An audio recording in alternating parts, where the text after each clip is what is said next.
Good morning, good morning, morning, good morning, morning. Welcome back to the morning show here on Tobago Updates Television. I am Adanna Combie. Thank you so much for staying with us. We continue conversations this morning in studio and we speak with Assemblyman Natisha Charles-Pantin, Secretary for Food Security, Natural Resources, the Environment and Sustainable Development. And we're talking about World Food Day 2024 and the calendar of events that will roll out for that season. Good morning and welcome. Good morning to you, and I hope you and Tobago, you are all excited for World Food Day. Of course, World Food Day is always an exciting time. There's so much to see, so much to do, so much information to engage with, Correct. you know, and so we welcome every time I hear World Food Day, I get excited, especially, you know, for the 2 days of the exhibition there. It's really, really amazing stuff. And now we're talking about a calendar of events that will lead up. So there's so many things happening around World Food Day, and we want to get into that conversation this morning, the idea behind all these events and how they tie into the actual World Food Day. Correct, and this is a memory test for me, yeah? So World Food Day, the theme for 2024 is a right to food for a better life and a better future. And you know, it is a fundamental human right, access to healthy, nutritious food.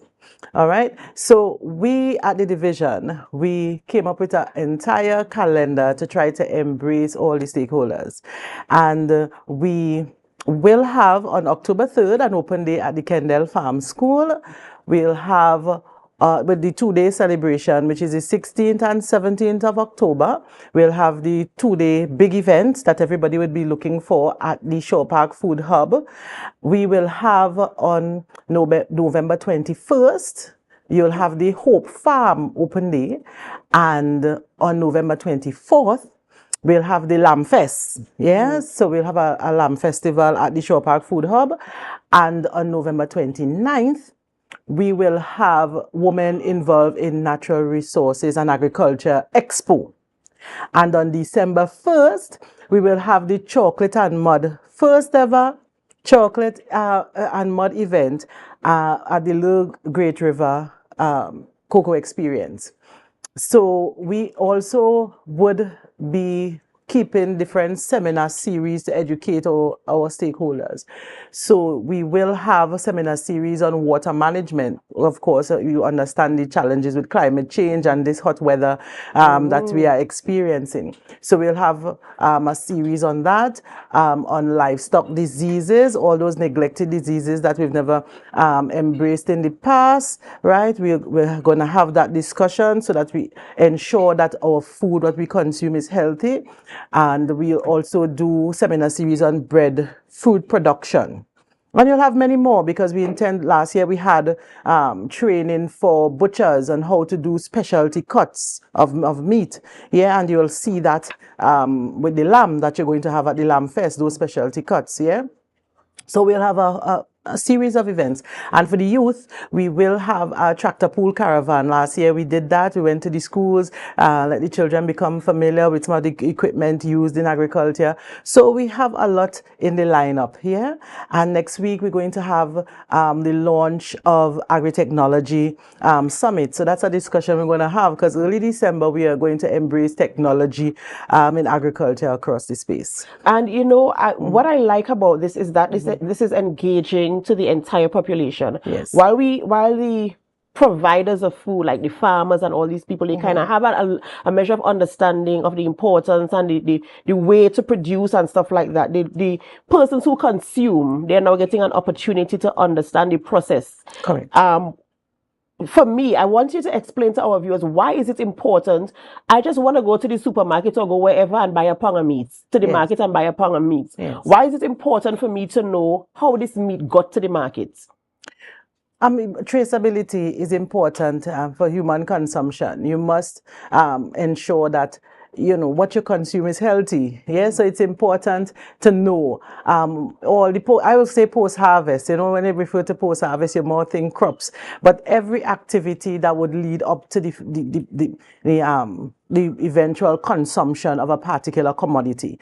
Yeah, so it is to protect your health, human health on a whole, and the health of the future generation. And I also think that it can raise a type of interest for me, thinking, maybe I can do this. Yes. Maybe I can become, one of a farmer. I can become, the interest in the production of the food, getting it to the table. Because as you said, it's important that we have a right to food. We have a right to ensuring that A there's right food, to food and a better future, yes. That's right. And it provides opportunities as well, in terms of an income stream. Once you learn and understand what is happening there in that industry. What I like also about this is not just for the general public, but you actually streamline schools, getting the school and the children involved in seeing how things happen. Yes. I'm a very curious person, right? And I want to know, if we have this mobile phone, I want to know, how did you get this together to become a device that can transmit information? So having the children involved as well, I think, it's a very, very good and a welcomed idea in terms of them getting the information and the knowledge. What is the interaction? I know for the 2 days of World Food Day, we know what the interaction is like. People come out and they engage. In terms of the other activities, what is the interaction you're hoping for, or that you're expecting in terms of persons coming out, interacting, getting the information, asking the questions, wanting to be a part of it? Well, throughout this year, we have had, and previous years, we've had a lot of farmers, agro-processors, fisher folk, come into a lot of the seminars that we're having. Recently, we had a papaya training for over 100 farmers and also staff members, where they were certified in actually growing papaya scientifically, because papaya would take about 9 months, over 9 months in terms of getting it to bear, and we're trying to cut that down to 6 months to 6.5. And we have farmers here that are already engaging in that type of production. So we want to engage in that mega farming, as we spoke about, where you're connecting farmers to have one, product available, commodity available for the market of a high standard and quality, as we're talking about the right to better food for a better future. Yeah. So we have been engaging in the different types of activities that we have under the division. So I'm encouraging people to be more vigilant, because we have more in store. Last year we had the horticulture separate from World Food Day, and we had reasons for that. Usually World Food Day would take place at the Dwight York Stadium, but we have the giant African snail, and we want to be able to better coordinate what comes into the World Food Day event, so that you don't take home the giant African snail or its eggs. So we're trying to better coordinate that activity. We also have giant African snail down at that site as well. So we're trying to coordinate the activities in a better space, separate the events. Each type of stakeholder will get the attention that they want, because those events are really for the vendors to make money, right? Whatever type of vendor you are. And of course, with the children, we already engage the children throughout the year with the hydroponics program that we went about distributing the hydroponics, teaching them how to utilize it, So we're just going to do a step up, where we're going to have an agri-technology summit, and the launch of that summit will be next week, Friday. So we're seeing the engagement, and of course we're encouraging people to get excited, have conversations around food security, or register to become a vendor. The deadline for the registration is next week, Friday. So you have another week plus to register, right? Or come to the event and just participate in the celebrations. I really, really hope that people understand the importance of the engagement part of it, because an understanding, I had a conversation just before you came on with Mr. Corbin, and we were talking about getting the education and understanding, so you can have a greater appreciation. Sometimes we take things for granted. Correct. We waste things. Correct. We don't use things properly. We abuse things. Correct. Because we don't understand. We don't understand the importance and the severity. You spoke about climate change and the impact it has on how we produce things, how we rear our animals, how we produce our crops. And so I'm really hoping that people will come out and participate and get the information and the knowledge. What is the most exciting thing for you in terms of planning and executing World Food Day and all the activities leading up to it? Well, the people that know me, the people that know Mrs. Pantin, they know that Mrs. Pantin loves everything that is natural. So I'll be buying all the soaps and creams and, and everything that's natural. Pawpaw, I've been eating pawpaw for the entire year. But you know what happens when you eat pawpaw, right? So, you know me, that's the most exciting part. But I'll tell you something. Agriculture is, I wouldn't say it's difficult to manage, but once you have the resources, you can do amazing things. Our challenge has always been resources, and for obvious reasons, right? Because the Assembly doesn't get all the money that it wants to do what it has to do, or what it actually legally deserves to get what it wants to do.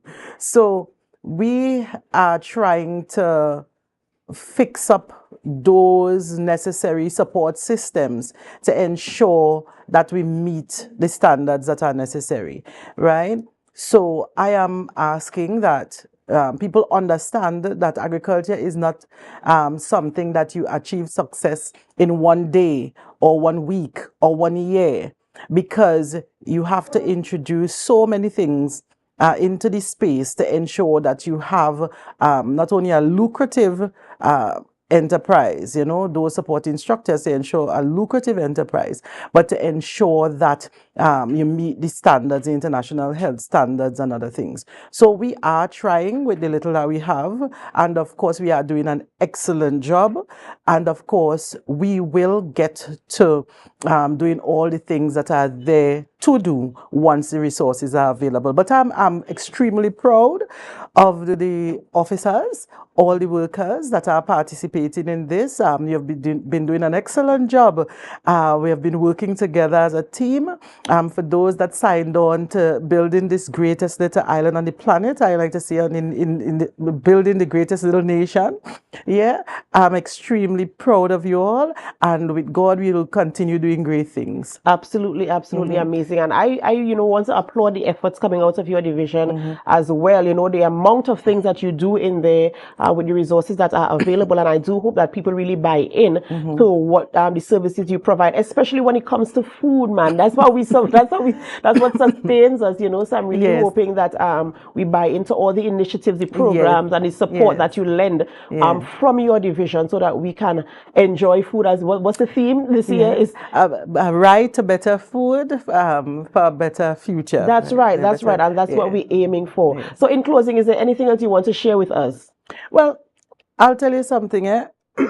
Agriculture, food, as you put it, it's one of the things that it affects all of us. It's like when rain falling, it falling on everybody. That's right.